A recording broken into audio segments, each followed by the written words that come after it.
ஆகாஷ்வாணி தேசிய ஒளிபரப்பு தின சிறப்பு தொகுப்பு நிகழ்ச்சி. மொழி என்பது காற்றின் அதிர்வுகள். காற்றலையால் அசரீரியாய் ஒலிக்கும் ஓசை நம் இதயங்களை எழுச்சியடைய செய்து புலன்களை தட்டி எழுப்பி தனித்திருக்கும் உள்ளங்களை மைய நீரோட்டத்தோடு இரண்டர கலக்கின்றது. தகவல் தொடர்பில் உள்ள ஆகப்பெரிய சிக்கல் என்னவென்றால், நாம் கூற விரும்பிய தகவல் ஏற்கனவே கூறியாயிற்று என்று ஒரு மாய பிம்பமே என்று தத்துவ அறிஞர் பெர்னாட் ஷா கூறுகிறார். நவீன உலகின் பல பிரச்சனைகளுக்கு அடிப்படை காரணம் தகவல் பரிமாற்றத்தில் ஏற்படும் குறைகள்தான். நாய் குறைக்கின்றது என்றான் என்ற எளிய சொற்றொடர் 4 பேரை கடந்து வரும்பொழுது நாய் மாதிரி குறைக்கிறான் அவன் என்று மாறினால் ஆச்சரியமில்லை. இப்பொழுதெல்லாம் கேட்கும் திறனை விட பார்க்கும் திறனுக்கே அதிக முக்கியத்துவம் கொடுக்கப்படுகிறது. மனிதனுக்கும் உள்ள முரண்களை முறையான தகவல் பரிமாற்றம் மூலம் களைந்திடலாம். இதற்கு செவிவழியே கேட்டுணரும் ஒலிபரப்பு ஒரு நல்ல பயிற்சியாகும். இத்தகைய ஒலிபரப்பின் தனி ஆளுமையாக அன்றும் இன்றும் என்றும் இருப்பது வானொலி ஒலிபரப்புதான். இன்றைய தினம் 1927 ஆண்டில் இந்திய ஒலிபரப்பு நிறுவனம் மூலமாக பம்பாயிலிருந்து நாட்டின் முதல் ஒலிபரப்பு மேற்கொள்ளப்பட்டது. இந்நிறுவனம் 1936 ஆண்டு ஜூன் 8 அகில இந்திய வானொலியாகியது. தற்பொழுது ஆகாசவாணி என்றும் அழைக்கப்படுகிறது. இதனாலேயே ஒவ்வொரு ஆண்டும் ஜூலை 23 அன்று தேசிய ஒலிபரப்பு தினம் கொண்டாடப்படுகிறது.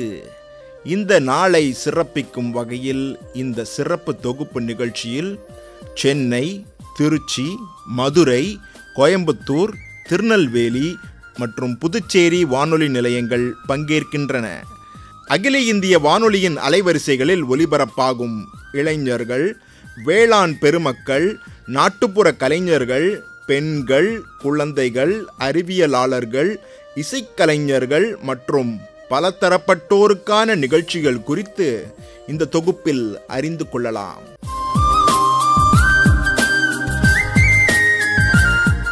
திருச்சிராப்பள்ளி வானொலி நிலையத்திலிருந்து தான் வானொலியோடு வளர்ந்த கதையை பகிர்ந்து கொள்கிறார் கரம்பக்காடு SV காமராசு அவர்கள்.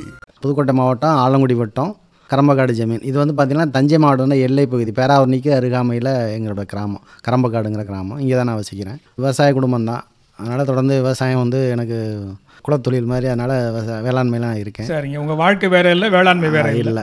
எத்தனை ஏக்கர் விவசாயம் இருக்குதுங்க? இப்போ வந்து ஒரு 6 ஏக்கர் விவசாயம் பண்ணிகிட்ருக்கேன். என்ன பயிர் பண்ணியிருக்கிறீங்க?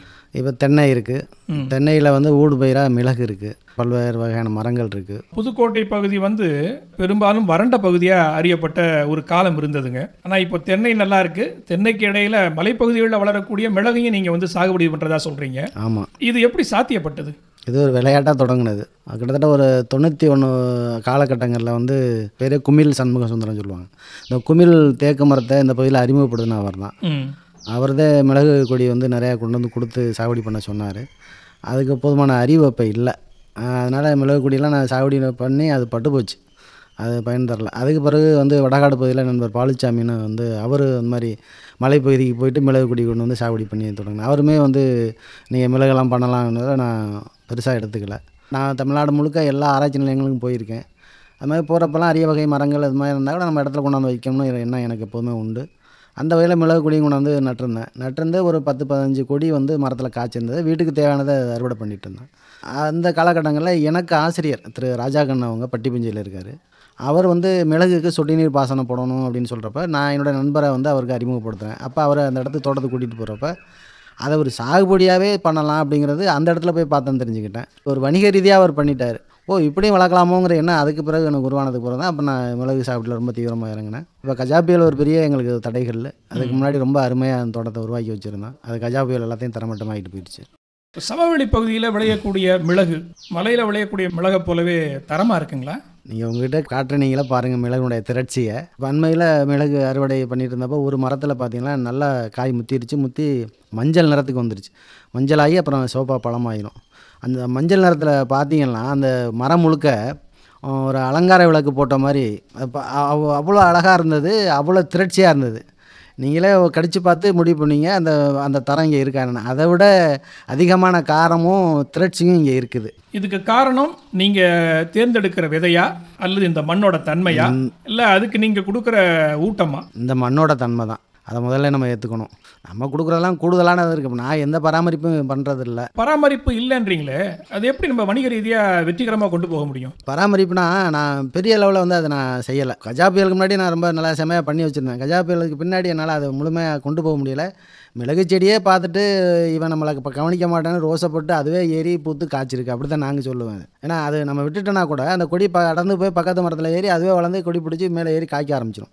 பெரும்பாலும் வந்து நாம் அதை வந்து ஒரு ஒழுங்குபடுத்தணும், ரெகுலேட் பண்ணுறோம், அவ்வளோதான். அதுதான் அதோட பராமரிப்பு வேலைன்னு நம்ம கருதலாம். சமவெளி பகுதிகளில் மிளகு செடியோடைய முதிர்வு காலம் மலைப்பகுதிக்கும் இதுக்கு மாறுபடுதா இல்லை அதே அளவில் இருக்கா?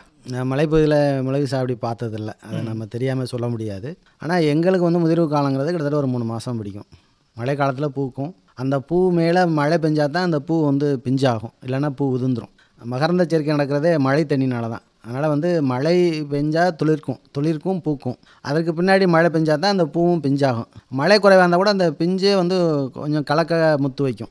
மழை கண்டிப்பாக வேணும். ஒவ்வொரு மழைக்கும் வந்து துளிர்த்து பூக்கும். அதே மாதிரி வந்து மழைக்காலம் முடிஞ்சு காய் திரட்சியாகி கோடை காலத்தில் அறுவடைக்கு வரும். புதுக்கோட்டை மாவட்டத்தை பொறுத்த வரைக்கும் கொஞ்சம் சூடான பகுதி.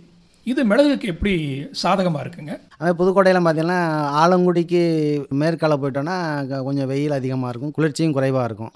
ஆனால் ஆலங்குடிக்கு கிழக்கு பகுதியில் வந்துட்டிங்கன்னா இது கிட்டத்தட்ட ஒரு டெல்டா மாவட்டம். காவிரி ஆறு பக்கத்தில் போகிறதுனால ஓரளவுக்கு வந்து நிலத்தடி நீர் மட்டம் இருக்குது. தென்னையை ஒட்டி தென்னைக்குள்ள ஊடுபயிராக வந்து மிளகு வரப்போ இந்த தட்பவெட்ப நிலைக்கு தண்ணீர் ஆவியாகிறதன் மூலமாக வந்து இந்த பகுதியும் கொஞ்சம் குளிர்ச்சியான பகுதியாகவே இருக்கும். அடுத்து பலா இருக்குது, வாழை இருக்குது. இது மாதிரி சாகுபடியெல்லாம் இந்த தோட்டக்கலை பயிர்கள் இருக்கிறதுனால அந்த ஆவியாகிறதுல ஈரப்பதம் இருக்கிறதுனால தான் இந்த மிளகு வருதுன்னு நான் கருதுகிறேன். மிளகுக்கு பொதுவாக ஏற்படக்கூடிய பாதிப்புகள் என்னங்க? அதுக்கு நம்ம என்ன பரிகாரம் பண்ணலாம்? மிளகுக்கு வந்து பூச்சிகள் அதிகம் தாக்குறது இல்லை. ஏன்னா அது காரத்தன்மை இருக்கிறதுனால வந்து பூச்சிகள்லாம் அதிகம் தாக்குறது இல்லை. வாடல் நோய் வருது, வேறு வாடல் வந்து ஒரு சில கொடிகள் பற்றுறது. பாசனம் எப்படி பண்ணுறீங்க? இரவை பாசனம் இருக்குது, சொட்டு நீர் பாசனமும் இருக்குது. போதும் வறட்சியாக இருந்தாலுமே தாக்கு பிடிச்சி நிற்கும் அது கொடி. மழை பெய்கிறப்ப திரும்ப வந்து தன்னை புதுப்பிச்சு அடுத்து புத்து காய்க்க தொடங்கிடும். சொட்டு நீர் பாசனம் போட்டது சிறப்பு. இந்த வேளாண் பயணத்தில் வானொலி பயணமும் சேர்ந்து உங்களுக்கு வெற்றிக்கான நம்பிக்கையை எப்படி விதைச்சது? வெற்றிக்கு பின்புலமாக இருக்கிறதே வானொலி தான். வானொலி கேட்டு தான் நாங்கள் வந்து இவ்வளோ எங்களோட அறிவை வந்து இவ்வளோ செம்மைப்படுத்தினோம். அது மூலமாக விவசாயத்தை வந்து நாங்கள் ஓரளவுக்காவது லாபகரமாக கொண்டு வந்தோம். இன்றைக்கி வந்து இன்றைக்கி மக்கள் மத்தியில் நம்ம வந்து ஒரு அறிமுகமாக இருக்கோன்னா வானொலி தான் அடித்தளமாக விளங்குறது. வேறு மாதிரி அது கிட்டத்தட்ட தமிழ்நாடு முழுக்க உள்ள எல்லா ஆராய்ச்சி நிலையங்களுக்கும் போயிருக்கோம். பல்கலைக்கழகத்தில் நிறைய நிகழ்வுகளில் பங்கெடுத்திருக்கோம். ஆனால் நம்ம இருந்த இடத்துலையே தகவல் வந்து வானொலி கொண்டு வந்து கொடுத்தது. அதன் மூலமாக தான் வந்து இன்றைக்கி வளர்ந்து இன்றைக்கி மிளகு சாகுபடி பண்ணியிருக்கோம், மற்ற பயிர்கள் பண்ணியிருக்கோம், இன்றைக்கி விழிப்புணர்வு ஏற்படுத்தியிருக்கோம்னா அதுக்கு மிகப்பெரிய பின்புலம் வந்து வானொலி தான். வானொலியோடு நெடுநாள் பயணப்பட்டவர் நீங்கள், தொடக்க புள்ளி எதுவாக இருந்தது? வானொலிக்கு இணை வானொலி தான். அதை சொல்கிறப்போ எனக்கு வந்து சிலிர்த்து போகிறேன். ஏன்னா வானொலி கேட்டு தான் நான் வளர்ந்துருக்கேன். எங்கள் தாத்தா வீட்டிலேருந்து உள்ள வானொலியை வந்து இரவல் வாங்கிட்டு வந்து நான் கேட்டிருக்கேன். என்னுடைய சின்ன வயசு நினைவுகளை நான் பகிர்ந்துக்கிறேன். அதுக்குள்ளே சின்ன சின்ன குட்டி குட்டி ஆளுங்க இருந்து பாடுவாங்க போல், அணைச்சி வச்சா திரும்ப மறுபடியும் அந்த பாட்டு வரும் பாடுவாங்க போலன்னு நான் நினச்சிருந்தேன் அறியாமையில். அப்புறம் பார்த்தீங்கன்னா தவணையில் வானொலி வாங்கி வானொலி கேட்டேன். இப்போ இலங்கை வானொலியில் அந்த நேர் விருப்பம் அதெல்லாம் கேட்டிருக்கேன். அதுக்கு பிறகு வந்து என்னுடைய காதுகள் வந்து திருச்சி வானொலியை நோக்கி திரும்பினதுக்கு பின்னாடி அதில் வந்து பண்ணை இல்லை ஒளிபரப்பு என்னோட கூடவே பயணிச்சிருக்கு. இது கிட்டத்தட்ட ஒரு 35 ஆண்டுகளுக்கு மேலாச்சு. அப்போ பார்த்தீங்கன்னா ஐயா துயிலி சுப்பிரமணியம், அவங்க லட்சுமி அம்மா, அவங்களோட கதாபாத்திரங்களை மறக்கவே முடியாது. அவர் துயிலியோட கதாபாத்திரத்தை சைக்கிள் கடை சமூகம்னு பின்னாடி வந்து அதுக்கு முன்னாடி உள்ள இது வந்து பேரை மறந்துட்டேன். ஆனால் அவங்க அலங்காரவல்லி லட்சுமி அம்மா. மேடை நாடகத்தில் நடிக்கிறத விட ரொம்ப அருமையான நாடகங்கள் அந்த ஏன்னா விவசாயிகளுக்கு விழிப்புணர்வு கொடுக்கறதுக்காக அது அந்த நிகழ்ச்சி இருக்கும். திரு கலியபெருமாள், அடுத்து கணபதி, அதுக்கடுத்து பார்த்தீங்கன்னா துயிலியோட சீடர் வந்து வான்மதி கண்ணன், வான்மதி கண்ணனோட சீடர் வந்து சரவணன், சின்னசாமி. இப்போ நீங்கள் அது ஏன்னா இது வந்து ஒரு குடும்ப உறவாக வானொலி இருந்தது. அந்த கிட்டத்தட்ட வானொலியில் நிறையா நிகழ்வுகளில் நான் பங்கெடுத்திருக்கேன். நிறைய வினாடி வினா, ஒரு உழவனின் உண்மை கதை, முழு நிலா, இது மாதிரி பல்வேறு நிகழ்வுகளில் கலந்துருக்கேன். காலையில் உழவர்களுக்கான அறிவிப்புகள், வேளாண் அரங்கம், உழவர் உலகம், இது கேட்காம என்னோடய வாழ்க்கை பொழுது போனதே இல்லை. ஒரு 33 ஆண்டுகளாக வந்து உலர்வாய் மன்ற அமைப்பாளர் இருக்கிறதுனால வானொலிக்கு வந்து கடிதம் எழுதணும். கேள்வியெல்லாம் கேட்குறப்ப அதுக்கான பதில்கள் வந்து உலர் உலகத்தில், அடுத்து வேளாண் அரங்கத்தில் சொல்லுவாங்க. அது கேட்குறது எங்களுக்கு பெரிய பெருமையாக இருக்கும். நம்மளுடைய பேரை சொல்கிறது, நம்மளுடைய பேரை வந்து வானொலியில் கேட்குறதுங்கிறது. எங்களுடைய உழவர் பயிற்சி நிலையத்தில் நடக்கிற உழவர் திருவிழா, அதாவது வந்து உழவர் தின விழா, அது குடுமியான்மலை நடக்கும். அதுவே பெரிய ஒரு அரசு விழா. 2 அமைச்சர் கலந்துக்குவாங்க. குடுமியான்மலை விழா ஆடிட்டோரியத்தில் கிட்டத்தட்ட 1000 விவசாயிகள் சேர்ந்து அந்த நிகழ்ச்சியை நடத்துவோம். 2 நாள்லாம் நடந்திருக்கு. அவங்களுக்கே உணவெல்லாம் சமைச்சு போட்டு அவ்வளோ பெரிய அளவில் பண்ணியிருக்கோம். குதிரை வச்சு அவங்கள வரவேற்று கூட்டிகிட்டு போவோம். அதில் ஒரு கதாநாயகன் வந்து வானொலி தான். எங்களுடைய ஒவ்வொரு அசைவும் வந்து அங்கே பதிவு பண்ணுவாங்க. அப்புறம் வானொலியோட வெள்ளி விழா ஆண்டு திருச்சியில் நடந்தது. கிட்டத்தட்ட 1 வாரம் நடந்தது. 1 வாரத்துலேயும் நாங்கள் அதில் பங்கெடுத்துருக்கோம். அதனால் வானொலி எங்களை வந்து ஒருங்கிணைச்சிருக்கு. அது மூலமாக நிறைய நட்புகளை உருவாக்கி கொடுத்துருக்கு. அதனால் வானொலி வந்து எங்களோட வாழ்க்கையோட 2 கலந்த ஒரு சாதனம். இப்போ நானுமே வந்து மகிழுந்தில் போகிறப்பெல்லாம் வந்து நான் வேறு பாட்டு கேட்க மாட்டேன், வானொலி தான் கேட்டுட்டு போவேன். அது ஏதாவது நிகழ்வு வந்து கேட்டு போவேன். இப்போ பார்த்தீங்கன்னா பண்பலையிலையுமே வந்து நேரலை வந்து நிறையா இருக்குது. அந்தந்த இடங்களில் போய் அந்த உள்ள கண்ணுக்கு முன்னாடி காட்சிகளாக கொண்டு வந்து அந்த செய்திகளை கொண்டு போய் சேர்க்குற வேலையும் வானொலி செய்யுது. எந்த ஆபத்து காலங்கள்லையும் கூட இருக்கிற சாதனம் வானொலி தான். அதனால் வந்து இந்த மனிதனுக்கும் வானொலிக்குள்ள பந்தத்தை பிரிக்க முடியாது. இந்திய வேளாண் பெருமக்கள் சார்பாக வானொலியுடைய ஒளிபரப்பு நாள் விழாவுக்கு எங்களுடைய மனமார்ந்த நெஞ்சார்ந்த வாழ்த்துக்களை இதன் மூலமாக நான் தெரிவிச்சுக்கிறேன்.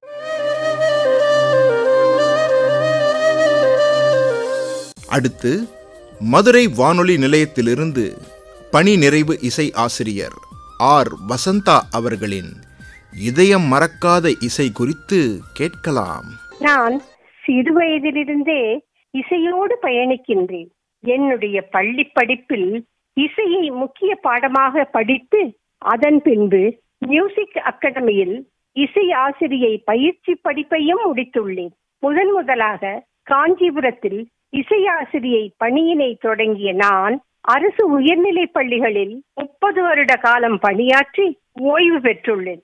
1965ஆம் ஆண்டு சிறுவர்களுக்காக ரேடியோ அண்ணா என்று அழைக்கப்பட்ட திரு ரா ஐயாசாமி அவர்கள் நடத்திய சிறுவர் நிகழ்ச்சியில் முதலாக நான் பாடி பங்கேற்றேன். இசை என்பது மனித இதயங்களை அசைய வைக்கும் ஒரு அற்புத எந்திரம். சிறுவர் முதல் பெரியவர் வரை இந்த அற்புதத்தை உணர்ந்து கொள்வதற்கு வானொலி எப்படியெல்லாம் செயல்பட்டது என்பதை சற்று விரிவாக பார்ப்போம். ஆலயங்களிலும் அரங்குகளிலும் மட்டுமே இசையை கேட்டு மகிழ்ந்த காலத்தில் காசிநகர் புலவர் பேசும் உரைதான் காஞ்சியில் கேட்பதற்கோர் கருவி செய்வோம் என்ற பாரதியாரின் ஆசை கனவை வானொலி நிறைவேற்றியது. தொலைக்காட்சி இல்லாத காலத்தில் வானொலிதான் மக்களின் பெரிய பொழுதுபோக்கு சாதனமாக இருந்தது. சுதந்திரத்திற்கு பின்பு 1950களிலிருந்து வானொலியின் நிகழ்ச்சிகளில் இசைக்கு முக்கியத்துவம் அதிகமாக்கப்பட்டது. திரு இசை பாடல் மட்டுமல்ல, மகாகவி பாரதியார், பாவேந்தர் பாரதிதாசன், நாமக்கல் கவிஞர் முதல் கண்ணதாசன், கவிக்கோ அப்துல் ரஹ்மான், கவிஞர் வைரமுத்து, பாடலாசிரியர் ஸ்நேகன் வரை இவர்களின் கவிதைகளும் பாடல்களும் வானொலியின் மூலமாகவும் பிரபலமானது.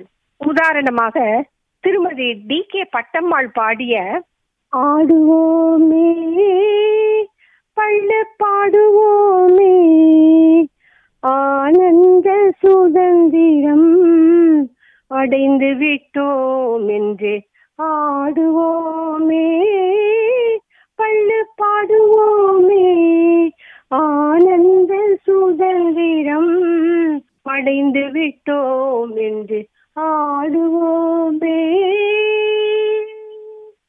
என்ற பாரதியின் பாடலை கேட்கும் பொழுது சுதந்திர உணர்வு உண்டானது உண்மைதானே.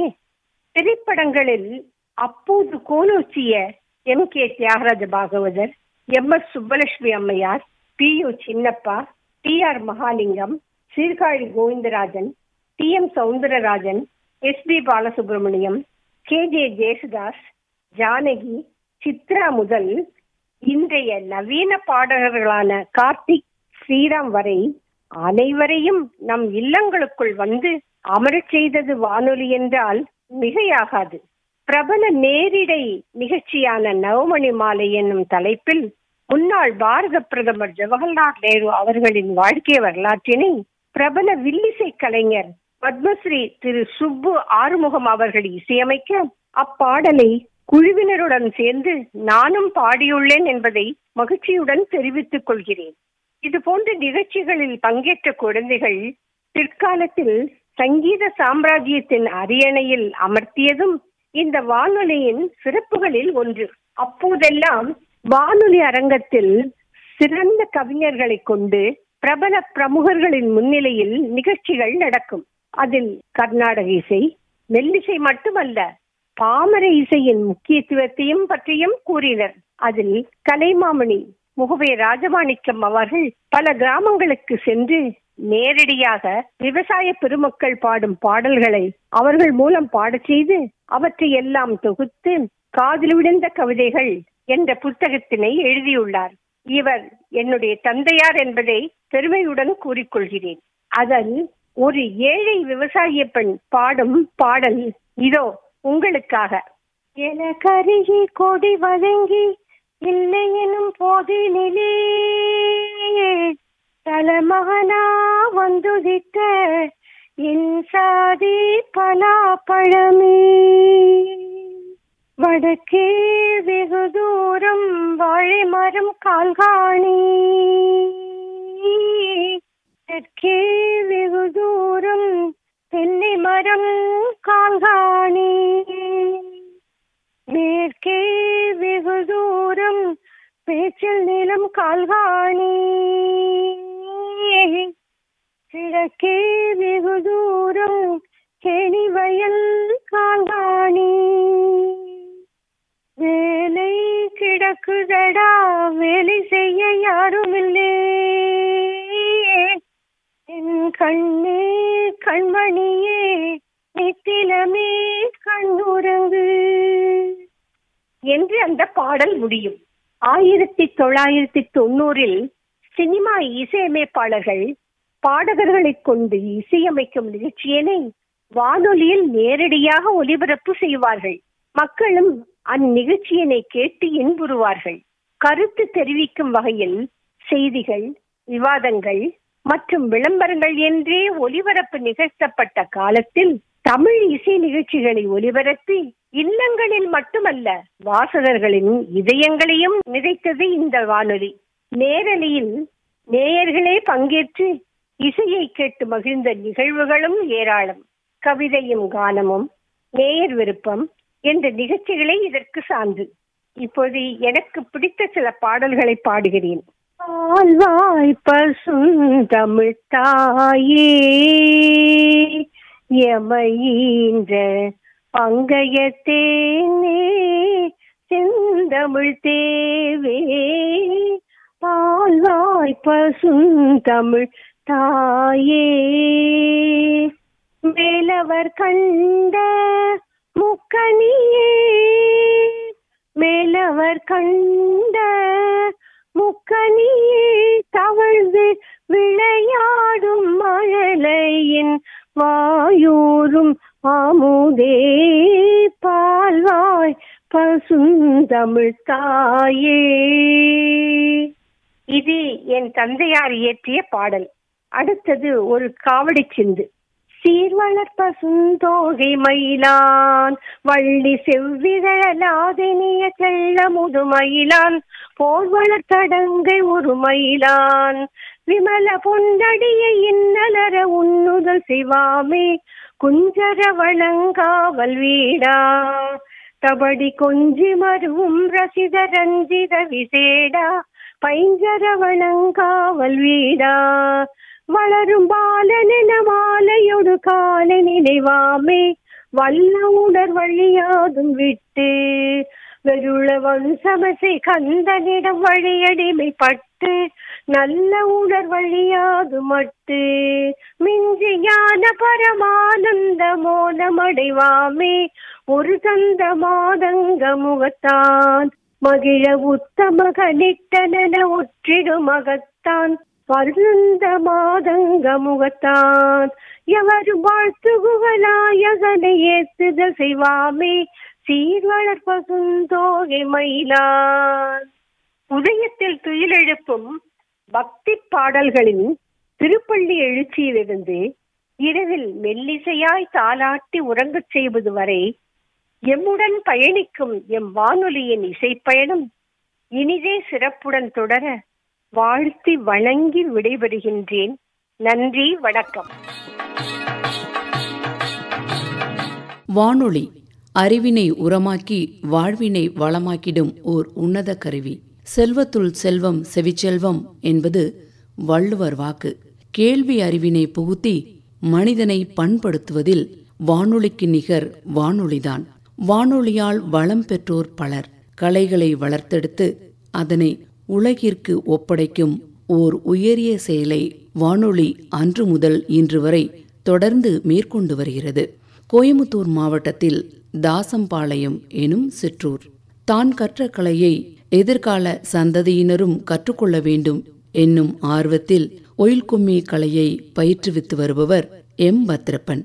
80களில் கோயமுத்தூர் அகில இந்திய வானொலியில் நாட்டுப்புற கலைகள் பிரிவில் தேர்வு பெற்ற கலைஞராக தகுதியானவர். வள்ளி திருமணம் உள்ளிட்ட ஏராளமான கிராமிய கலை நிகழ்ச்சிகளை தனது குழுவினருடன் படைத்தளித்தவர். இவ்வாண்டு இந்திய அரசு தனது உயரிய விருதுகளில் ஒன்றான பத்மஸ்ரீ விருதினை நாட்டுப்புற கலைகள் பிரிவில் எம் பத்ரப்பன் அவர்களுக்கு வழங்கி கௌரவித்துள்ளது. ஆண்களுக்கு என வடிவமைக்கப்பட்ட ஒயில் கும்மி கலையை பெண்களும் பங்கேற்கும் வகையில் மாற்றியமைத்தவர் எம் பத்ரப்பன் அவர்கள். இன்று ஏராளமான பெண்கள் இக்கலையை கற்றுக்கொண்டு சிறப்பான பங்களிப்பினை சமூகத்திற்கு தந்து வருகிறார்கள். இதோ பத்மஸ்ரீ விருது பெற்ற எம் பத்ரப்பன் அவர்களை தேசிய ஒளிபரப்பு நாளில் சந்திக்கிறோம். வணக்கம். பிரபல கிராமிய கலைஞர் எம் பத்ரப்பன் அவர்கள் நம்ம நிலையத்திற்கு வந்திருக்காங்க. வாங்க ஐயா. வணக்கம். வணக்கம்மா. உங்களை நிகழ்ச்சிக்கு வரவேற்கிறோம்.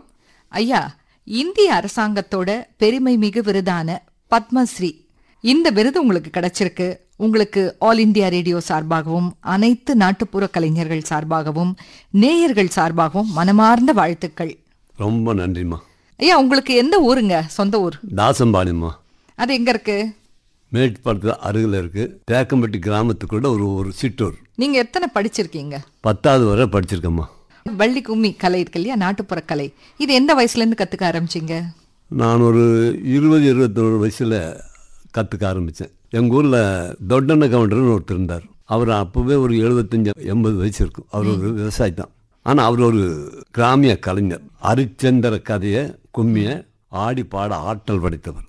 அவர் அந்த வயசில் எங்கள் வயசை ஒத்தா ஒரு 20-25 பேர்த்தை சேர்த்தி அவரோட தோட்டத்தில் நாம் இந்த அரிச்சந்திர கும்மியை பழகணும். அதை நீங்கள் ஒரு முழு கலையா ஒரு ஸ்டேஜ் மாதிரி இடத்துல பெர்ஃபார்ம் பண்ண ஆரம்பிச்சு? அது எல்லாம் ஊரா போய் அப்போ திருவிழா காலங்கள்ல மற்ற அப்படிதான் அன்னைக்கெல்லாம். முதல்ல ஹரிச்சந்திர கும்மி, அதுக்கப்புறம் அதுக்கு அடுத்து தான் பக்கத்தூர்ல மோத்தியாபாளையம்னு பேரு அந்த ஊருக்கு. அங்கே திருமப்ப கவுண்டர். அவரு சாதாரண ஒரு விவசாய தொழிலாளி, எழுது படிக்க தெரியாதவர். அவர் இயற்கை ஞானத்திலேயே காதால கேட்டு கண்ணால பார்த்து அவர் வயசுல அவருக்கு ஆடி பாடி எல்லா பாடல்களும் நல்ல திருப்தியை தெரிஞ்சு இருந்தார். அவர் எங்க ஊர் கூட்டு வந்து நாம பழகணும். அதே பழைய அந்த ஹரிச்சந்திர கும்மி பழகின நண்பர்களும் மற்ற கொஞ்சம் பேர் சேர்ந்து. ஒரே ஒரு அந்த ஹரிச்சந்திர கும்மி கதை மட்டும்தான் இல்ல பல கதைகள் இருக்கு? பள்ளிக்கூடம் போறோம் இல்லையா, அப்ப முதல் பள்ளிக்கூடம் ஆனா படிக்கும்போது ஹரிச்சந்திர காந்தி, அடுத்தது 2வது படிக்கும்போது தான் திருமப்ப கவுடர் வர்றார், வள்ளி கும்மி. அப்ப அவர் மூலமா வள்ளி கதையும் வள்ளி பாடல்களும் ஆடல்களும் அவர் நாங்க கற்றுக்கிட்டோம். இந்த பாடல்கள் இருக்கு இல்லையா, இதுல வந்து கதை, பாட்டு, நடனம் 3 சேர்ந்து வரும் இல்லையா? இதுல பாடல்கள்லாம் வழி வழியா வந்த பாடல்களா, கதை வந்து உங்க குருநாதர் எழுதின கதை அது ஒத்த பாடல்களா இருக்குமா, எப்படி? இது வந்து புராண கதை. ஹரிச்சந்திர கதை இது ஒரு புராண கதை தான். முருக கடவுள் வள்ளியை எப்ப பார்த்தாரு, எப்படி பார்த்தாரு, எப்படி ஆசை கொண்டாரு, அந்த ஆசையின் விளைவாக அவர் கல்யாணம் பண்ணணும்னு நினைக்கிறாரு. அதை கல்யாணம் செய்வதற்கு என்னென்ன வழிமுறைகளை கையாண்டாரு என்பதுதான் வள்ளி திருமண கதை. பாடல்கள் வந்து அந்தந்த காலங்களுக்கு ஏற்ப ஒவ்வொருவரும் ஒவ்வொரு வகையில அந்த பாடல்களை அமைச்சு அந்த பாடலுக்கு விளக்கம் கொடுத்து அந்த பாடல்களுக்கு தாளக்கட்டுகள் எப்படியோ அதுக்கு தகுந்த மாதிரி காலசிவு, கையசிவு, உடலசிவு உருவாக்குனாங்க. இப்ப நம்ம மாவட்டத்திலேயே வள்ளிக்கும்மின்னு நிறைய பகுதிகள் இருக்கு, பேரு வள்ளிக்கும்மி. ஆனா ஆடுற முறையும் பாடுற முறையும் வித்தியாசம். ஆனா மேட்டுப்பாளையத்து வட்டாரத்துல ஒரே மாதிரி இருக்கு. திருமப்பகன் சொல்லி கொடுத்ததுதான். உங்களுக்கு பிடிச்ச அந்த வள்ளிக்கும்மியில அந்த பகுதியில ஏதாவது ஒரு பாடலை பாடி காட்டுங்க. தன்னானே நானே நன்னானே நானே நன்னா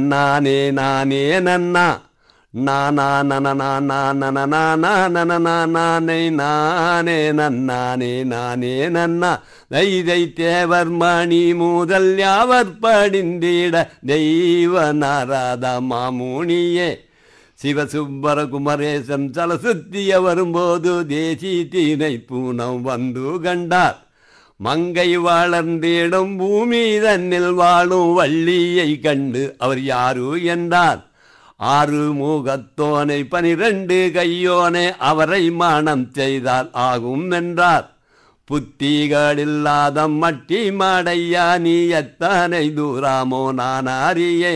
என்ன வாடி என்றும் போடி என்றும் வார்த்தைகள் பேசாத தூராமாய் அப்புறம் தள்ளி நில்லு. யாரம்மா தாய் தந்தை ஊரென்ன பேரென்ன அறியா தீனை பூனம் வந்து கண்டேன்.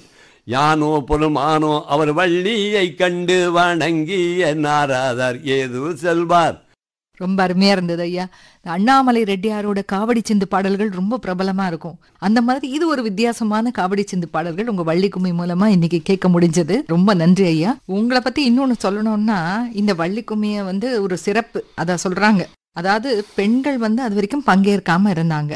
நீங்க தான் முதலா பெண்கள் இந்த கலையை கத்துக்கணும் அப்படின்னு சொல்லிட்டு அவங்கள வர வச்சு அவங்களுக்கு சொல்லி கொடுத்துருக்கீங்க. அது ஒரு பெருமைக்குரிய விஷயம். இது எந்த வருஷத்துல செய்ய தொடங்குனீங்க? இந்த பெண்கள் நம்ம வாத்தியார் திருமப்பகன் சென்றதுல பல ஊர்களில் ஆட்களை பிடிச்சி இணைச்சி நிகழ்ச்சிக்கு ஏற்பாடு பண்ணி செஞ்சிட்டு இருந்தேன். அப்போ அதுலேயும் சில சிரமங்கள் நடைமுறையில் வந்துச்சு. அப்புறம் எனக்கு ஒரு தோணுச்சு, நம்ம ஊர்லேயே உருவாக்கினா என்ன, ஒரு குழு வச்சுக்கிட்டோன்னா நம்மளுக்கு சௌகரியமாக இருக்குமே என்ற சிந்தனை வந்தது. அப்படி சிந்தனை வரும்போது தான் நம்ம ஊரில் நடுநிலை பள்ளி ஒன்று இருக்குது. அந்த குழந்தைகளை 6வது 7, 8 இந்த வயசில் இருக்கிறவங்களுக்கு, ஏன்னா ஏன் அந்த வயசை தேர்ந்தெடுத்தோன்னா, அந்த வயசில் சொன்னால் நாம் சொல்கிறது அவங்களுக்கு புரியக்கூடிய தகுதி இருக்குது. நாம் சொன்னால் அவங்களுக்கு புரிஞ்சுக்கிட்டா தான் அது செய்ய முடியும். பாடலுடைய தாளக்கட்டுக்கு தேர்ந்த பண்ணாங்க. தானே நன்னா நன்னே நானே நன்னா நன்னே நானே நானே நானே நன்னா. இது இந்த தாளக்கட்டுக்கு இவ்வளவு 8 வைக்கணும், இப்படி கையசைவு இருக்கணும், இப்படி உடலசைவு இருக்குன்னு சொல்லி கொடுக்கணும். ஆகவே இதை அந்த குழந்தைகள் புரியணும். அந்த வயசு இருந்தால் தான் முடியும். அது கீழே இருந்தாங்கன்னா கொஞ்சம் புரியுறது கஷ்டம். அப்போ 20 வருஷத்துக்கு 5, 6, 3 இப்படி செஞ்சுக்கிட்டு இந்த குழந்தைகளுக்கு பயிற்சி கொடுத்து நல்லா ஆட வச்சு ஒரு 8 மைல் டிஸ்டன்ஸ் இடுகும்பாளையம்னு ஆஞ்சநேயர் கோயில் இருக்கு. அந்த கோயில்ல ஒரு 15 வருஷமா தொடர்ச்சியா குழந்தைகள். எந்த வருஷத்துல ஆரம்பிச்சீங்க? 2000 வருஷம், 24 வருஷம். ஆமா.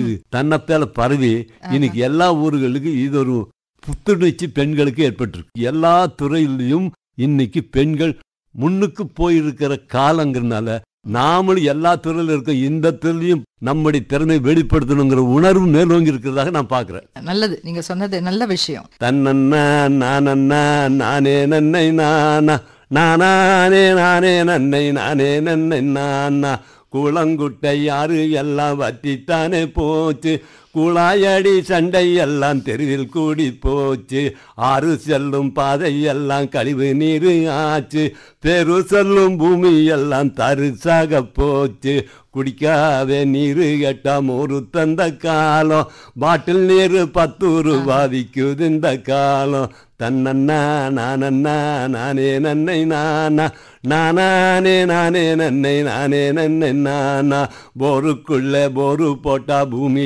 என்ன ஆகும், பூமிக்குள்ளே நீர் வறண்டு நிலநடுக்கம் தோண்டும், கூறு போட்டு விக்குதம்மா விவசாய பூமி, வருங்காலம் போகுதம்மா பட்டினியை நோக்கி. தன்னன்னா நானன்னா நானே நன்னை நானா நானே நானே நன்னை நானே நன்னை நானா தகதிகதோம் திகதிகதோம் தாதா தையத்தோம் தை. ரொம்ப அருமையா இருந்தது. 87 வயது இளைஞர் நீங்க ஒரு கருத்து செறிவுள்ள இந்த அருமையான சுற்றுச்சூழல் கும்மி பாட்டை பாடினீங்க. இது வந்து சுலபமா மக்களுக்கு போய் சேர்ந்துரும் இல்லையா, மனசுல பதிஞ்சிரும். இப்ப மக்களுக்கு இது போய் சேரணும்னு நீங்க ஒரு முக்கியமான கோரிக்கையை வைக்கிறீங்க.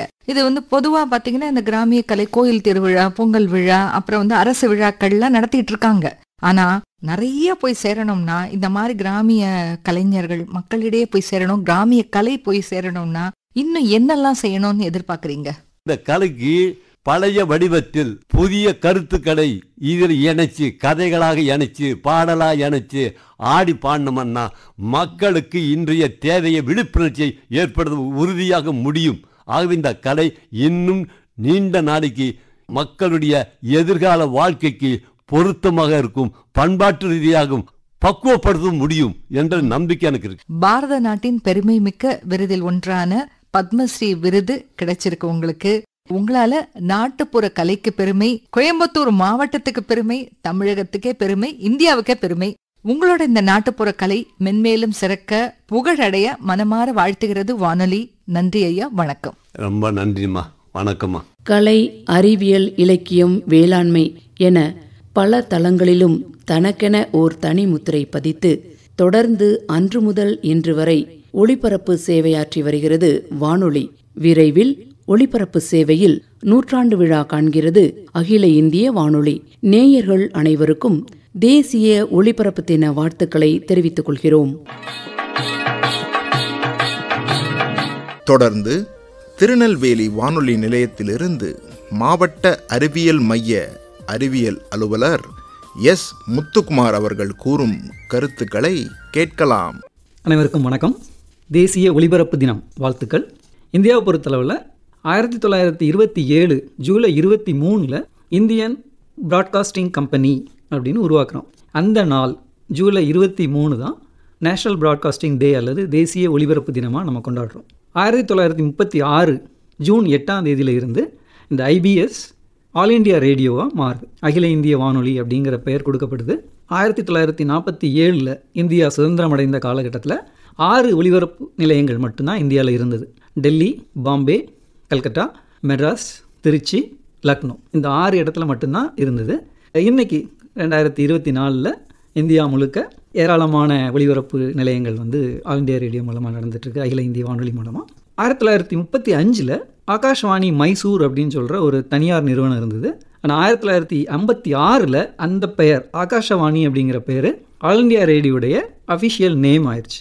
அரசியல் அமைப்பு பகுதியில் அறிவியல் மனப்பான்மை, சயின்டிஃபிக் டெம்பரை பற்றி பேசக்கூடிய ஒரே அரசியலமைப்பு நம்மளுடைய இந்தியாவின் அரசியலமைப்பு சாசனம். அதில் பகுதி 51A ஷரத்தில் ஹெச் வரிசையில் சொல்கிறது என்னென்னா, it is the duty of every citizen of India to develop the scientific temper, humanism, spirit of inquiry and reform. அதாவது அறிவியல் மனப்பான்மை வளர்க்குறது, மனிதநேயத்தை வளர்க்குறது, கேள்வி அறியினுடைய ஆர்வத்தை தூண்டுறது, சீர்திருத்தத்தை ஏற்படுத்துறது, இது ஒவ்வொரு இந்திய குடிமகனுடைய கடமையாக வந்து நம்மளுடைய அரசியலமைப்பு சாசனம் வந்து சொல்லுது. அனைத்து தரப்பு மக்களுக்கும் தேவையான விஷயங்கள் அப்படின்னா உணவு, உடை, உறையுள். அதில் முக்கியமானது வந்து உணவளிக்கக்கூடிய உழவு தொழில். அதனால தான் சுழன்றும் ஏர் பின்னது உலகம், அதனால் உலர்ந்தும் உழவே தலை அப்படின்னு வந்து அந்த உழவுக்கு வந்து அவ்வளோ ஒரு முக்கியமான இது சொல்கிறோம். ஸோ அந்த உழவு பண்ணக்கூடிய விவசாயிகள் நலன் காக்கிறது, உழவு தொழிலை வளர்க்குறது, அதுக்காக ஆல் இண்டியா ரேடியோ நிறைய நிகழ்ச்சிகள் வந்து நடத்திட்டு இருக்காங்க. அதனுடைய வளர்ச்சி அப்படின்னு பார்த்தோம்னா 1936 adult education and community development project அப்படின்னு சொல்லி ஆரம்பிச்சிருந்தாங்க. அதாவது வயது வந்தோர் கல்வி மற்றும் சமூக வளர்ச்சி திட்டம் அப்படிங்கிறது தான் அந்த திட்டம். அதோடைய முக்கிய நோக்கம் வந்து விவசாயம் சார்ந்த தகவல்களை அந்த கிராமப்புற மக்களுக்கு கொண்டு சேர்க்கறது, விவசாயம் சார்ந்த மக்களுக்கு கொண்டு சேர்க்கறதா இருந்தது. Farm and home broadcast project அப்படின்னு சொல்லிட்டு 1966 ஆரம்பிக்கிறாங்க. வயலும் வீடும் அல்லது வயலும் வாழ்வும் அப்படின்னு சொல்லலாம். இது விவசாயிகள், கிராமப்புற மக்கள், விவசாயம் மற்றும் விவசாயம் சார்ந்த தகவல்கள், ஆலோசனைகள், அதனுடைய பயன்பாடுகள், இதை பற்றி சொல்கிறதுக்காக தான் அந்த நிகழ்ச்சி ஆரம்பித்தாங்க. இதோடைய முக்கிய நோக்கம் அப்படின்னா புதிய தொழில்நுட்பங்களை விவசாயிகளுக்கு கொண்டு சேர்க்கணும், அதை அவங்களுடைய விவசாயத்தில் செயல்படுத்துறதுக்கு தேவையான உதவிகளை வழங்கி அதை நடைமுறைப்படுத்தணும் அப்படிங்கிறதுக்காக இந்த நிகழ்ச்சி ஆரம்பித்தாங்க. வெறும் ரா மெட்டீரியலாக அப்படியே வெறும் பொருளாக விற்காமல் மதிப்பு கூட்டப்பட்ட பொருட்களாக மாற்றுறதுக்கான அந்த தொழில்நுட்பம் எந்தெந்த இடத்துல எவ்வளோ இருக்குது, எவ்வளோ தூரம் அதை பாதுகாக்கிறதுக்கு முடியுது, அது சார்ந்த வியாபாரம் எவ்வளோ இருக்குது, அதனுடைய வர்த்தக பயன்பாடுகள் எவ்வளோ இருக்குது, இது மாதிரி நிறைய விஷயங்கள் வந்து ஒவ்வொரு பகுதிக்கும் வேறுபடுறது. அப்படிங்கிறதுனால ஒவ்வொரு ஸ்டேஷன் மூலமாகவும் அவங்க சொல்லும்போது அந்தந்த பகுதிக்கு தக்க அவங்க எந்த மாதிரியான ஒரு நிலத்தை பண்படுத்துறது எப்படி இருக்கணும், எந்த வகையான விதைகள் பயன்படுத்தலாம், அந்த நோய்கள் வந்தால் அதை எப்படி பாதுகாக்கலாம், அறுவடை முடிஞ்ச பிறகு அடுத்த கட்ட விவசாயத்துக்கு வந்து அவங்க எப்படி தயார்படுத்தலாம், இந்த மாதிரி நிறைய விஷயங்கள் வந்து ஆல் இண்டியா ரேடியோ மூலமாக விவசாயம் பெருமக்களுக்கு வந்து போய் சேருது. அதே மாதிரி விவசாயம் சார்ந்ததும் பொதுமக்களுக்கும் பயன்படக்கூடியதுமான ஒரு விஷயம் வந்து வானிலை அறிக்கை. அந்த வானிலை வந்து உழவர்கள் மட்டும் இல்லாமல் ஒரு தனி மனித வாழ்க்கையோ அல்லது ஒரு சமூகத்தையோ அந்த நாட்டையே வந்து பாதிக்கக்கூடிய ஒரு விஷயம் வந்து வானிலை. ஸோ இதில் நிறைய முடிவுகள் எடுக்கிறதுக்கு அந்த வானிலை சார்ந்த தகவல்கள் வந்து ரொம்ப ரொம்ப முக்கியம். அடுத்து என்ன செய்ய போகிறோம், இந்த வருஷம் நமக்கு மழை எவ்வளோ இருக்கும், அணைக்கட்டில் எவ்வளோ நீரை நம்மளால் சேகரிக்க முடியும், அல்லது ஒரு போகம் விவசாயம் பண்ணலாம், 2 போகம் விவசாயம் பண்ணலாம், அல்லது அது சார்ந்த அதிகப்படியான நீர் வந்ததுன்னா என்ன பண்ணலாம், அல்லது வறட்சி நிலை வந்ததுன்னா அதை எப்படி நம்ம எதிர்கொள்ளலாம் அப்படிங்கிறதெல்லாம் பார்க்குறதுக்கு வானிலை முன் அறிவிப்பு வந்து ரொம்ப ரொம்ப முக்கியமான விஷயம். அகில இந்திய வானொலியினுடைய ஒளிபரப்பு அப்படிங்கிறது வந்து பொதுமக்களுடைய வாழ்க்கையில் வந்து மிக முக்கியமான ஒரு அறிவு சார்ந்த அதே நேரத்தில் பொழுதுபோக்கு சார்ந்த ஒரு சாதனமாக இருந்தது. ஒரு காலத்தில் பொழுதுபோக்குக்காக ஆல் இண்டியா ரேடியோ மட்டுமே நம்பிக்கிட்டு இருந்த டைம் இருந்தது. நடந்து போகிறவங்க, சைக்கிள் ரிக்ஷாவில் போகிறவங்க முதற்கொண்டு ரேடியோ வச்சு கேட்டுட்டு இருந்த காலம் ஒன்று இருந்தது. அன்னையிலேருந்து ஆரம்பித்து இன்றைக்கு வர ஆல் இண்டியா ரேடியோவுடைய பங்களிப்பு, பொதுமக்களுடைய வாழ்க்கை தரத்தை உயர்த்துறதுக்கான பங்களிப்பு வந்து மிக மிக முக்கியமானது. நம்மளுடைய 5 ஆண்டு திட்டங்களின் தொடர்ச்சியாக பசுமை புரட்சி, வெண்மை புரட்சி எல்லாம் வந்த காலங்களில் குறிப்பாக பசுமை புரட்சி நம்மளுடைய விவசாய உற்பத்தி வந்து பல மடங்கு பெருகிறதுக்கு, ஒவ்வொரு விவசாயியையும் வந்து சென்றடைகிறதுக்காக அவங்க எந்த மாதிரியான ஒரு விதை தேர்ச்சி பண்ணணும், நிலத்தை எந்த விதமாக பண்படுத்தணும், விவசாய பொருட்களில் வந்து எந்த வகையான இடுபொருட்கள் பயன்படுத்தணும், நோய்கள்லேருந்து எப்படி காப்பாற்றணும், எந்தெந்த விதமான சீதோஷ்ணத்துக்கு தக்க அந்த விதைகளை வந்து எப்படி பராமரிக்கணும் அப்படிங்கிறத முதற்கொண்டு ஆரம்பித்து அது சார்ந்த கால்நடை வளர்ப்பு, கால்நடை பராமரிப்பு, இனப்பெருக்கம் வந்து எந்த மாதிரி பண்ணணும், இந்த மாதிரியான அறிவியல் பூர்வமான தகவல்களை ஒவ்வொரு நாளும் கொண்டு சேர்த்ததுல வந்து மிக முக்கியமான ஒரு சாதனம் வந்து நம்மளுடைய அகில இந்திய வானொலி. அந்த கொரோனா பெருந்தொற்று காலகட்டத்தில் யாருமே வெளியே போக முடியாமல் ஒருத்தரோட ஒருத்தர் இணைய முடியாத காலகட்டத்தில் ஒவ்வொருத்தர் வீட்டுக்கும் தகவல்களை, குறிப்பாக அறிவியல் தகவல்களை கொண்டு வந்து சேர்த்தது வந்து, பாதுகாப்பு தகவல்களை கொண்டு சேர்த்தது வந்து ஆல் இண்டியா ரேடியோ. இப்படியான ஒரு பாதுகாப்பு இருக்கணும், என்ன பண்ணலாம், என்ன பண்ணக்கூடாது, வெளியே போகும்போது எந்த விதமான பாதுகாப்பு ஏற்பாடுகள் நம்ம பண்ணிக்கணும், அல்லது கூட்டத்தில் இருந்து எப்படி தவிர்த்திருக்கணும், அந்த மாதிரி ஏற்கனவே வந்து நிறைய நிகழ்ச்சிகள் வந்து வந்துட்டு இருந்தால் கூட அந்த கொரோனா காலகட்டத்தில் தொடர்ந்து வந்து பொதுமக்களுக்கான சேவையை தொடர்ந்தது வந்து நம்மளுடைய ஆல் இண்டியா ரேடியோ. ஸோ அதுக்காக நம்ம நிச்சயமாக நம்மளுடைய பாராட்டுகளை வந்து தெரிவிச்சுக்கணும். என்னென்ன முன்னோடி தொழில்நுட்பங்கள் வெளியே வந்திருக்குது, அது தேசிய பாதுகாப்பு ஆராய்ச்சி நிறுவனமாக இருக்கலாம், டிஆர்டிஓவாக இருக்கலாம், அல்லது வானிலை சம்பந்தமானதாக இருக்கலாம், அல்லது மாவட்ட அறிவியல் மையத்தை மாதிரி அறிவியல் தொழில்நுட்பத்தை வந்து பரப்பக்கூடிய அறிவியல் நிறுவனங்களாக இருக்கலாம். மிக முக்கியமாக நம்மளுடைய இந்திய விண்வெளி ஆய்வு நிறுவனம் ISROவுடைய முன்முயற்சிகள், அதோடைய அச்சீவ்மெண்ட்ஸ் என்னென்ன நடந்தது, நம்ம ஒவ்வொரு புது ராக்கெட் ஏவும் போதும் அல்லது ஒவ்வொரு செயற்கை துணைக்கோள் வந்து ஏவப்படும் போதும், சந்திரயானாக இருக்கலாம், மங்கள்யானாக இருக்கலாம், அல்லது ஆதித்யா L1 இருக்கலாம், அல்லது வானில் ஏற்படக்கூடிய சிறப்பு நிகழ்ச்சிகள், ஒரு சூரிய கிரகணம், சந்திர கிரகணம், அந்த மாதிரி நிகழ்ச்சிகளாக இருக்கலாம், அல்லது மாணவர்கள் அல்லது பொதுமக்களுக்காக நடத்தக்கூடிய ஒரு அவேர்னஸ் நிகழ்ச்சியாக இருக்கலாம். இப்போது மாவட்ட அறிவியல் மையத்தில் சில போட்டிகள்லாம் நடக்கும்போது ஆல் இண்டியா ரேடியோ வந்து அதை நேரடி ஒளிபரப்பு பண்ணியிருக்கிறாங்க. சில நேரங்களில் அதோடைய பதிவு பண்ணி அதுக்கப்புறம் அதை மக்களுக்கு வந்து கொண்டு வந்து சேர்த்துருக்குறாங்க. பொதுமக்களுக்கு தொழில்துறையில் என்னென்ன தொழில்நுட்பங்களில் என்னென்ன நடந்துகிட்ருக்கு அப்படிங்கிறத கொண்டு போய் சேர்க்குறதுல வந்து ஆல் இண்டியா ரேடியோடைய ரோல் வந்து ரொம்ப முக்கியமானது. இப்போ கரண்ட்டாக இருக்கிற இன்னொரு ஏரியா ஆஃப் டெவலப்மெண்ட் வந்து ட்ரோன் டெக்னாலஜி. ஸோ அந்த ட்ரோன், IoT இந்த ரெண்டையும் கோஆர்டினேட் பண்ணிவிட்டு எப்படி வந்து விவசாயிகள் வந்து அவங்களுடைய நிலத்துக்கு வந்து ஒரு ஈரப்பதம் எவ்வளோ இருக்குங்கிறத பார்க்கலாம் இருக்கலாம், அல்லது அங்கே எவ்வளோ நீர் தெளிப்பு தேவைப்படுங்கிறது இருக்கலாம், அல்லது உரம் அல்லது பூச்சி மருந்து தெளிக்கிறதா இருக்கலாம். இது தவிர இந்த கல்வி மற்றும் ஆராய்ச்சிக்காக மாணவர்கள் வந்து இந்த ட்ரோனை வந்து எந்த அளவுக்கு பயன்படுத்தலாம், எந்தெந்த வகையான ட்ரோன்ஸ் அவைலபிளாக இருக்குது, அதை எப்படி நம்ம வந்து கிரவுண்ட் மேனேஜ்மெண்ட்டாக இருக்கலாம், அல்லது ஒரு ஏரியாவுடைய லேண்ட்ஸ்கேப்பிங் மானிட்டரிங்காக இருக்கலாம், அல்லது ஒரு டவுன் பிளானிங்காக இருக்கலாம். ஸோ இதிலெல்லாம் வந்து ட்ரோன் வந்து எந்த அளவுக்கு யூஸ் ஆகுது அப்படிங்கிறதும் நிறைய நிகழ்ச்சிகள் நடத்தியிருக்கிறாங்க. ஸோ எல்லா வகையிலையுமே ஒவ்வொரு தொழில்நுட்ப வளர்ச்சியும் ஒவ்வொரு இந்திய குடிமகனுக்கும் அவங்களுக்கு அந்த தகவலை வந்து கொண்டு சேர்க்கணும். ஒவ்வொருத்தரும் வந்து ஒரு அறிவியல் சார்ந்த ஒரு அறிவியலில் தெளிவு பெற்ற ஒருத்தராக இருக்கணும் அப்படிங்கிறதுக்காக நம்மளுடைய அகில இந்திய வானொலியினுடைய பங்களிப்பு வந்து மிக மிக பாராட்டத்தக்கது. தேசிய ஒலிபரப்பு தினமான இன்று புதுச்சேரி வானொலியில் ஒலிபரப்பாகி வரும் மகளிர் மற்றும் குழந்தைகளுக்கான நிகழ்ச்சிகள் குறித்த செய்திகளை பகிர்ந்து கொள்கிறார் புதுச்சேரி தாகூர் அரசு கலை மற்றும் அறிவியல் கல்லூரியின் தமிழ் துறை இணை பேராசிரியர் முனைவர் ஏ விஜயராணி அவர்கள். வானொலி நேயர்கள் அனைவருக்கும் இனிய காலை வணக்கம். இந்திய ஒலிபரப்பு நிறுவனத்திலிருந்து இன்றைய ஆகாஷவாணி வரை திரும்பி பார்க்கும்போது நாட்டின் எண்ணங்கள் மற்றும் உணர்வுகள் வானொலி எவ்வாறு நீடித்து தாக்கத்தை மக்களுக்குள் ஏற்படுத்தி இருக்கிறது என்பதையும் நாம் எண்ணி பார்க்கத்தக்கதாய் உள்ளது. தேசிய ஒலிபரப்பு தினம் மற்றும் அது கொண்டு வரும் வானொலியின் புதிய பாராட்டுக்கள் ஒலிபரப்பின் தாக்கத்தை அளிப்பதற்கும் வானொலி எவ்வளவு முக்கியத்துவம் வாய்ந்ததாக இன்று மக்களிடையே இருந்து வருகிறது என்பதை அறிந்து கொள்வதற்கான ஒரு முயற்சியாகவும் இந்த தினத்தை நாம் எண்ணி பார்க்க வைக்கின்றது. புதுச்சேரியிலே வானொலி நிலையம் தனக்கே உரித்தான பண்பாட்டு கூறுகளுடன் நடப்பு செய்திகளையும் இந்த அலைவரிசையில் வழங்கி வருகிறது என்பது பெருமைப்படக்கூடிய ஒன்றாகும். முக்கிய நிகழ்ச்சிகளாக பார்க்கப்படும் போது முதலில் நாம் நினைவிற்கு வருவது மகளிர் நிகழ்ச்சியாக.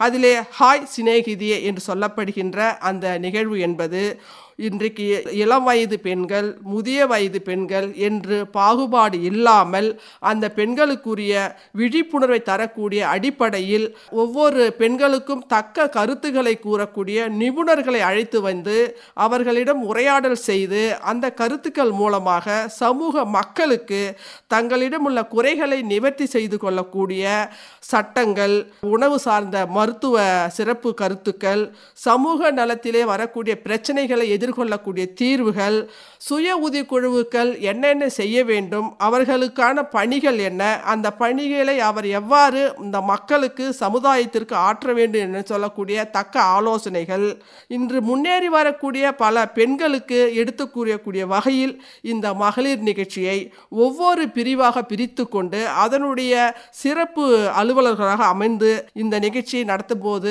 அது பெண்களுக்கு பல நிலைகளில் முன்னேற்ற பாதைக்கு பின்தங்கியிருக்கிற பெண்களுக்கும் சரி, முன்னேறி வரக்கூடிய பெண்களுக்கும் சரி, இந்த வானொலியிலே நிகழ்த்தக்கூடிய இந்த நிகழ்ச்சிகள் பெண்களை பல முன்னேற்ற பாதையில் அமைத்து செல்வது பெண்களாகிய நாமும் பெண்ணாகிய நானும் பெருமிதம் கொள்கிறேன்.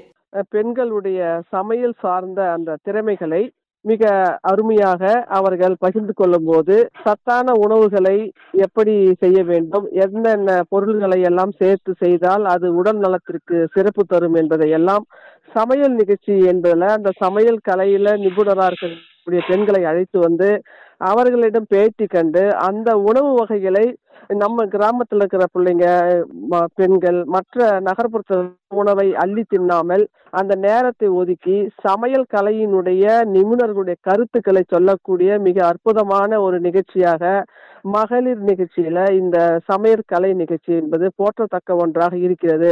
இந்த சமையல் நிகழ்வு என்பது பெண்களுக்கான சிறப்புகளை, அது மட்டுமல்ல தன்னை வளர்த்து கொள்வதற்கு அந்த பெண்களுக்கு நல்ல ஒரு முத்தாய்ப்பான நிகழ்ச்சியாகவும் அதை அமைக்கிறார்கள். அந்த வகையில வானொலி நிலையத்தை நாம் பாராட்ட வேண்டும்.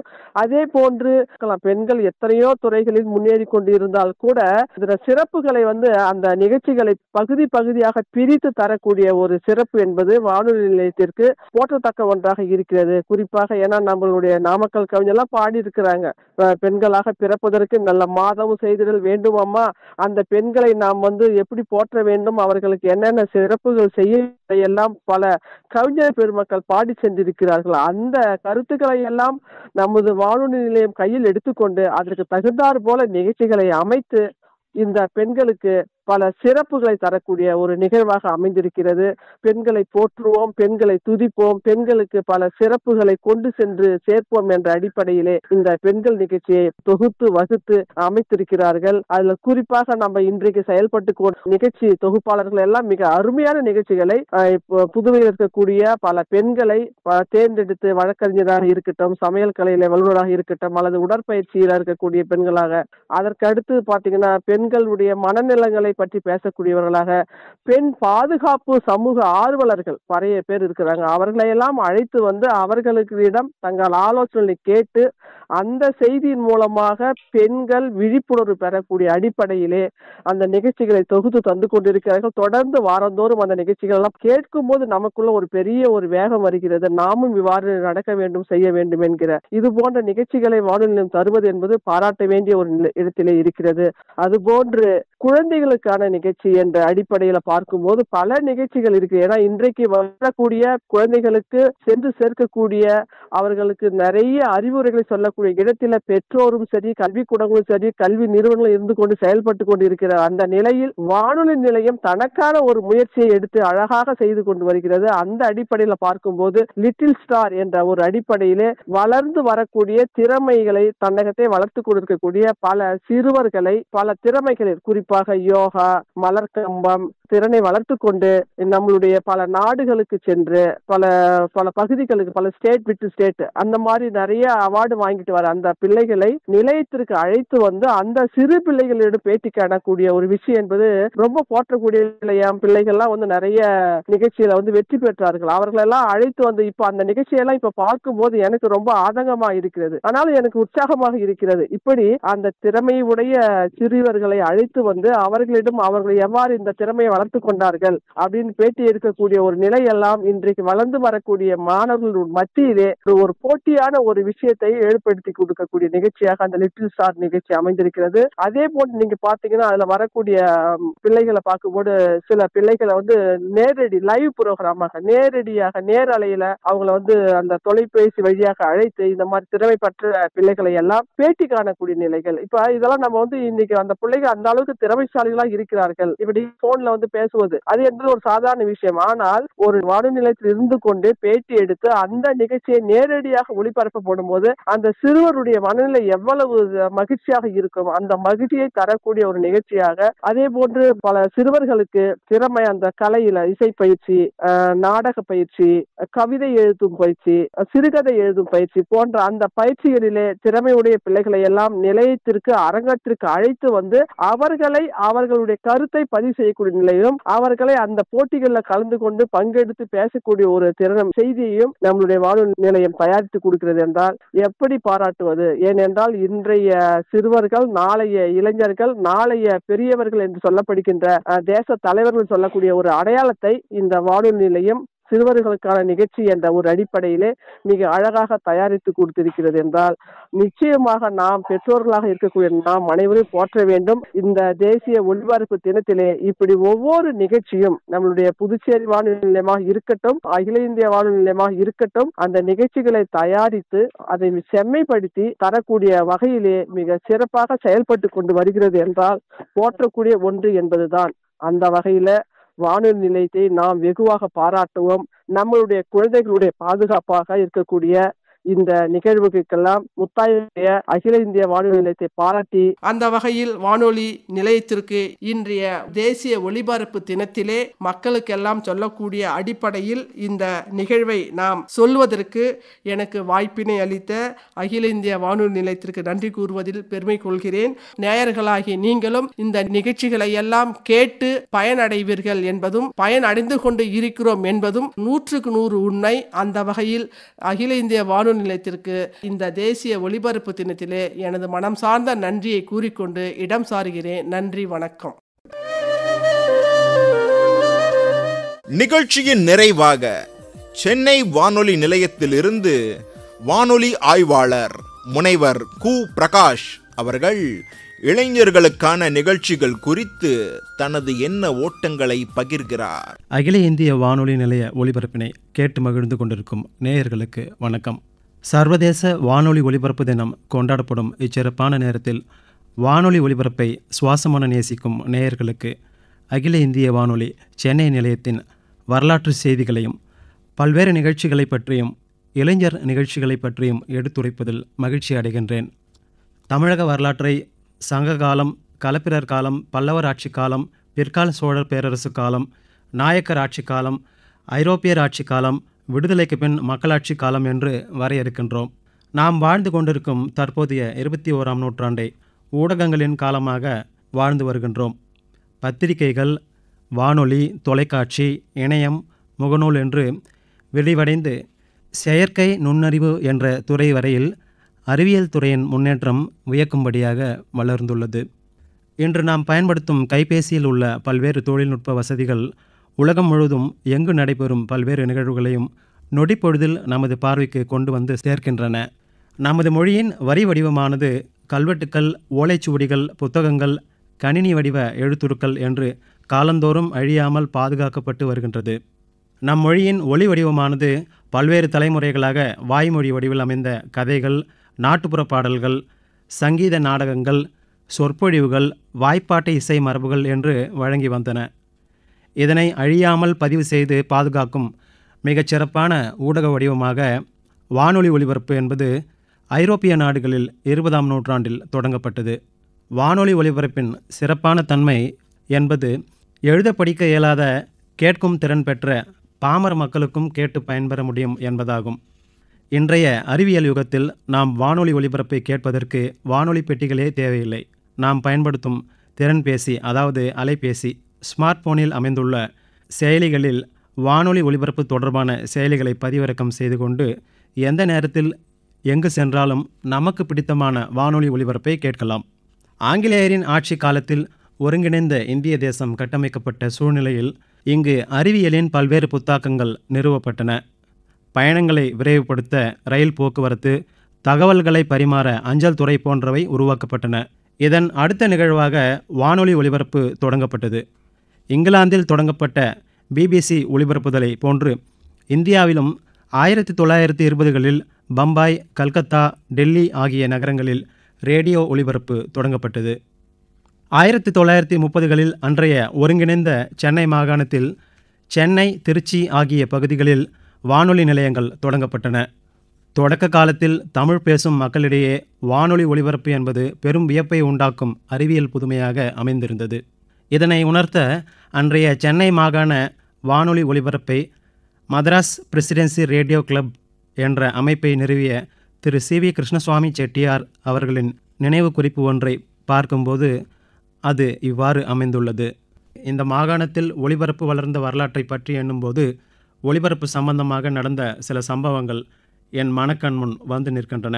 இங்கே ஒலிபரப்பு ஆரம்பமான போது அநேகருக்கு அது விஷயம் ஒன்றுமே தெரியாது.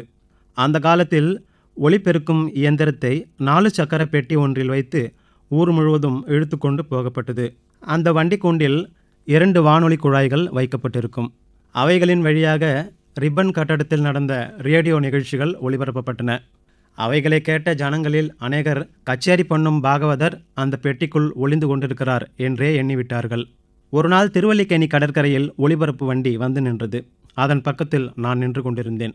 கொஞ்ச நேரத்துக்கு அந்த நிகழ்ச்சிகளை கேட்டுக்கொண்டிருந்த ஒரு படித்த மனிதர் திடீரென்று என்னிடம் வந்து, அடாடா, எத்தனை பேரை உள்ளே அடைத்து போட்டு விட்டீர்கள் என்று அதிசயத்துடன் கேட்டார்.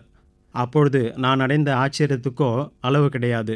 1924ஆம் ஆண்டு மே மாதம் 16ஆம் தேதியன்று மதராஸ் பிரசிடென்சி ரேடியோ கிளப் என்ற ஒலிபரப்பானது தினமும் மாலை 5:30 மணி முதல் இரவு 7:30 மணி வரை வானொலி ஒலிபரப்பை மேற்கொண்டது. 1930 முதல் 1938 வரையிலான காலத்தில் சென்னை நகராட்சி அமைப்பு வானொலி ஒலிபரப்பை தொடர்ந்தது. மதராஸ் பிரசிடென்சி ரேடியோ கிளப் ஒலிபரப்புதலில் சாம்பமூர்த்தி ஐயர், டைகர் வரதாச்சாரியார், வீணை தனம், பெங்களூரு நாகரத்தினம் போன்ற ஆளுமைகள் நிகழ்ச்சி பங்கேற்பாளர்களாக அமைந்திருந்தனர். 1927ஆம் ஆண்டில் இந்தியன் பிராட்காஸ்டிங் கம்பெனி என்ற பெயரில் இருந்த ஒலிபரப்புத்துறை 1936ஆம் ஆண்டில் அகில இந்திய வானொலி, ஆல் இந்தியா ரேடியோ என்று பெயர் மாற்றம் செய்யப்பட்டது. இக்காலம் முதற்கொண்டு செம்மையான வானொலி ஒலிபரப்புதல் நிகழ்ந்தது. 1938ஆம் ஆண்டு ஜூன் மாதம் 16ஆம் தேதியன்று சென்னை வானொலி நிலையத்தின் தொடக்க விழாவும் முதல் ஒலிபரப்பும் தொடங்கப்பட்டன. அன்றைய எழும்பூர் பகுதியில் ஈஸ்ட் நோக் என்ற பெயரில் ஒலிபரப்பு நிலையம் அமைக்கப்பட்டது. இந்த நிலையத்தின் ஒலிபரப்பி டிரான்ஸ்மிட்டர் 10 கிலோவாட் திறன் கொண்டதாக கிண்டி பகுதியில் ஆளுநர் மாளிகைக்கு பக்கத்தில் நிறுவப்பட்டது. தற்பொழுது சென்னை அகில இந்திய வானொலி நிலையம் 86 ஆண்டுகள் ஒலிபரப்புதலை நிறைவு செய்து 87வது ஆண்டில் வான்வெளியில் பயணிக்கின்றது. சென்னை வானொலி நிலையத்தின் முதல் இயக்குநராக திரு விக்டர் பரஞ்சோதி என்பவர் வானொலி நிலையத்தின் தலைமை பொறுப்பை ஏற்று அகில இந்திய வானொலி ஒலிபரப்பு சென்னை மாகாணத்தில் சிறப்புற முன்முயற்சிகளை மேற்கொண்டார். சென்னை வானொலி நிலையம் மேற்கொண்ட சிறப்பான பணிகளில் ஒன்றாக வானொலி என்ற இதழை தொடங்கியதை பார்க்க முடிகின்றது. 1938ஆம் ஆண்டு முதல் 1987ஆம் ஆண்டு ஏப்ரல் மாதம் வரையில் வானொலி இதழ்கள் வெளியிடப்பட்டுள்ளன. சென்னை, திருச்சி மற்றும் தமிழ்நாட்டில் அமைந்த அகில இந்திய வானொலி ஒலிபரப்பு நிலையங்களின் செயல்பாட்டை அறிந்து கொள்ள உதவும் பெட்டகமாக வானொலி இதழ்கள் அமைந்துள்ளன. இந்த வானொலி இதழ்களில் நேயர்களின் ஆர்வத்தை தூண்டும் வகையில் வானொலி ஒலிபரப்பின் நிகழ்ச்சி நிரல்கள், ஒலிபரப்பு மேம்பாடு சார்ந்த செய்திகள், நிகழ்ச்சிகளில் பங்கேற்ற பல்துறை சார்ந்த ஆளுமைகளின் புகைப்படங்கள் மற்றும் குறிப்புகள், பல்வேறு விளம்பரங்கள், முன்பு ஒலிபரப்பான சில நிகழ்ச்சிகளின் ஒலி வடிவின் அச்சு வடிவங்கள், உரைகள், இசைப்பயிற்சி குறிப்புகள், நேயர்களின் கடிதச் செய்திகள் போன்றவை அமைந்துள்ளன. 1938ஆம் ஆண்டில் சென்னை வானொலி நிலையம் தொடங்கப்பட்ட போது நேயர்களை மகிழ்விக்க பல்வேறு நிகழ்ச்சி வகைமைகள் ஒலிபரப்பப்பட்டன. வாய்ப்பாட்டு, இசைக்கருவி இசை, செய்தி அறிக்கைகள், வானிலை விவரம், தமிழ் பேச்சு, ஆங்கில பேச்சு, கதை சொல்லுதல், சங்கீத நாடகங்கள், மேடை நாடகங்கள், ஐரோப்பிய சங்கீதம், ஹிந்துஸ்தானி சங்கீதம், பெண்களுக்கான நிகழ்ச்சிகள், சிறுவர்களுக்கான நிகழ்ச்சிகள், கல்வி ஒலிபரப்பு நிகழ்ச்சிகள், வெளி ஒலிபரப்புகள், கவியரங்க நிகழ்வுகள், விளையாட்டு விமர்சனம் போன்றவை அவற்றுள் சில. காலமாற்றத்தில் சென்னை வானொலி நிலையத்தில் ஒலிபரப்பு நேர அதிகரிப்பும் பண்பலை ஒலிபரப்பின் வளர்ச்சியும் மேலும் பல சிறப்பான நிகழ்ச்சிகளை நேயர்களுக்கு ஒலிபரப்ப காரணமாகியது. இதில் மிகவும் போற்றத்தக்க நிகழ்ச்சியாக இளைஞர் நிகழ்ச்சிகள் அமைந்துள்ளன. இளைய பாரதம் என்ற பெயரில் ஒலிபரப்பான பல்வேறு நிகழ்ச்சிகள் இளம் தலைமுறையினர் வாழ்வியலை மேம்படுத்தும் வகையில் அமைந்துள்ளன. கல்லூரி மற்றும் பல்கலைக்கழகங்களில் பயின்ற மாணவர்கள் மற்றும் படித்து பட்டங்கள் பெற்ற பல இளைஞர்களை அழைத்து அவரவர் சிறந்து விளங்கிய துறை சார்ந்த நிகழ்ச்சிகளை படைத்து வழங்க வாய்ப்பளித்தது சென்னை வானொலி நிலையம். மகளிர் முன்னேற்றத்தில் இளைய பாரத நிகழ்ச்சிகளின் பங்களிப்பு என்பது மிகச் சிறப்பாக அமைந்தது. பெண்கள் பல்வேறு நிகழ்ச்சிகளை இளைய பாரதத்தில் தொகுத்து வழங்கியுள்ளனர்.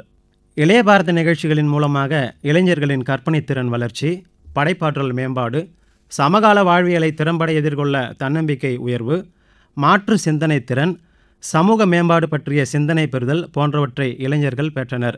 720 கிலோஹெர்ட்ஸ் சென்னை அலைவரிசை 1 மற்றும் 100.1 FM கோல்டு பண்பலையில் தற்பொழுது இளைய பாரத நிகழ்ச்சிகள் ஒலிபரப்பாகின்றன. 1970ஆம் ஆண்டு ஏப்ரல் மாதம் 14ஆம் தேதியன்று சென்னை வானொலியில் மாலை 6:15ற்கு இளைய பாரதம் என்ற நிகழ்ச்சியினுடைய முதல் நிகழ்ச்சி ஒலிபரப்பானது. இதற்கு பிறகு சென்னை அலைவரிசை 2இல் பெரும்பாலும் இளைய பாரத நிகழ்ச்சிகள் ஒலிபரப்பாகியுள்ளன. காலை 7:15, மாலை 6:15, இரவு 7:15, 7:45 ஆகிய நேரங்களில் இளைய பாரத நிகழ்ச்சிகள் ஒலிபரப்பப்பட்டன. ஆங்கிலத்தில் காலிங் த யூத் என்ற பெயரில் இளைஞர் நிகழ்ச்சிகள் பெரும்பாலும் ஒலிபரப்பாகியுள்ளன. இளைய பாரத நிகழ்ச்சிகளின் எண்ணிக்கை என்பது பெருங்கடலை போன்றது. அதில் சில நிகழ்ச்சிகளின் பெயர்களை நேயர்களின் நினைவிற்காக இப்பொழுது வழங்குகின்றேன்.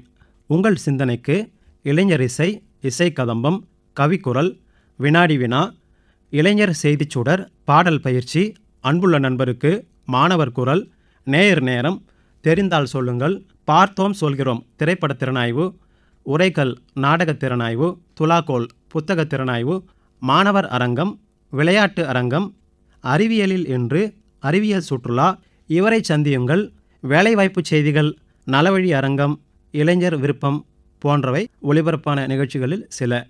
அறிவியல் பூங்கா, அறிவியல் சுற்றுலா போன்ற நிகழ்ச்சிகள் அறிவியல் விந்தைகளின் வரலாற்றையும் சமகால அறிவியலின் வளர்ச்சி பற்றிய தகவல்களையும் நேயர்களிடம் கொண்டு சேர்த்தன.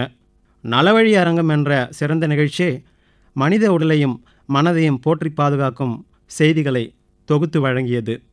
உயர்கல்வி பயின்ற மாணவர்கள் மற்றும் உயர்கல்வி பயின்று கொண்டிருந்த இளைஞர்களின் வாழ்வில் ஒளியேற்றும் கலங்கரை விளக்கமாக வேலைவாய்ப்பு செய்திகள் நாள்தோறும் வழங்கப்பட்டன. 1970 முதல் தற்பொழுது வரையில் இளைஞர்களுக்காக பல்வேறு நிகழ்ச்சிகளை சென்னை வானொலி நிலையம் தகவல் பரிமாற்றமாகவும் மகிழ்ச்சியை பரப்பும் வகையிலும் வழங்கி வருகின்றது. வானொலி நேயர்களும் இவற்றை கேட்டு பயனடைகின்றனர். நம் நாட்டில் வானொலி ஒலிபரப்பின் வளர்ச்சி என்பது சிற்றலை ஒலிபரப்பு, மத்திய அலை ஒலிபரப்பு, பண்பலை ஒலிபரப்பு, டிடிஹெச் ஒலிபரப்பு, இணைய வழி ஒலிபரப்பு என்று வளர்ச்சி கண்டுள்ளது. நாம் பயன்படுத்தும் அலைபேசிகளின் மூலமாக நியூஸ் ஆன் ஏர் போன்ற வானொலி செயலிகளை பதிவிறக்கம் செய்து அவற்றின் மூலமாக எளிமையாக வானொலி ஒலிபரப்பை இன்று நாம் கேட்க முடியும்.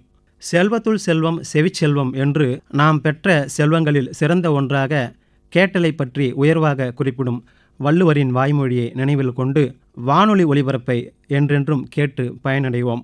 நேயர்களே, தற்பொழுது இளைய பாரத நிகழ்ச்சிகள் திங்கள், புதன், வெள்ளி ஆகிய நாட்களில் இரவு 7:10 100.1 FM கோல்டு பண்பலையில் ஒலிபரப்பாகின்றன.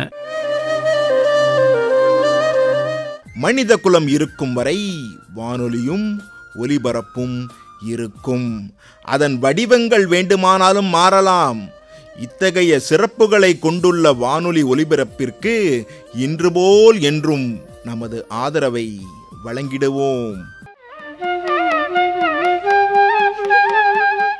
இதுவரை தேசிய ஒலிபரப்பு தின சிறப்பு தொகுப்பு நிகழ்ச்சி கேட்டீர்கள். பங்கேற்ற வானொலி நிலையங்கள் திருச்சிராப்பள்ளி, மதுரை, கோயம்புத்தூர், திருநெல்வேலி, புதுச்சேரி மற்றும் சென்னை. தொகுப்பில் உதவி எஸ். லக்ஷ்மி. நிகழ்ச்சி தொகுப்பு பொன் சந்திரன். படைப்பு சென்னை வானொலி நிலையம்.